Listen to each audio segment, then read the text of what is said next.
હવે તમે મને જઈને મેવાડમાં મેળતામાં મીરા જે રડી રહી છે ને એને મને સોંપી આવો, આ મૂર્તિ મીરાને સોંપી આવો. અને આમ જ્યાં કહેવામાં આવ્યું છે ત્યારે પેલા સંત બીજે દિવસે રડતા રડતા ગયા છે અને દાદુરાવજીને આ મૂર્તિ આપી આવ્યા છે. ને આ મૂર્તિ મીરાને માએ કીધું હતું કે આ તારો બિંદ છે, આ તારો પતિ છે.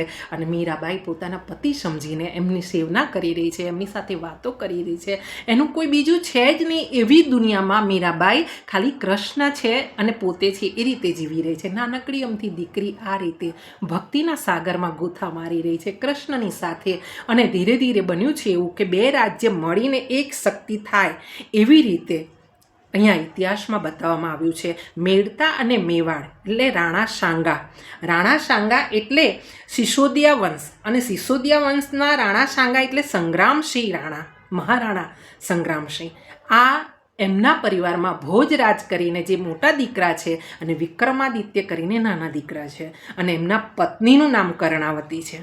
અને આ રાણા જે રાણા સાંગા છે એમના ત્યાં ભોજરાજના સાથે મીરાજીનું લગ્ન થાય છે. મીરા દેવીનું મીરાબાઈનું લગ્ન થાય છે. લગ્ન કરીને મીરાબાઈ સામાજિક બંધનો અને દબાણને કારણે લગ્ન કરી લે છે. નાનકડી અમથી દીકરી છે અને બીજું કંઈ ખબર નથી. અને લગભગ એમના લગ્ન થયા છે 1516માં, અને લગભગ 4-5 વર્ષ એટલે 1521માં ભોજરાજાનું મૃત્યુ થયું છે. ભોજરાજા ખુલીને મીરાબાઈને સપોર્ટ નથી કરી શક્યા, સહયોગ નથી કરી શક્યા ભજન અને સત્સંગ માટે.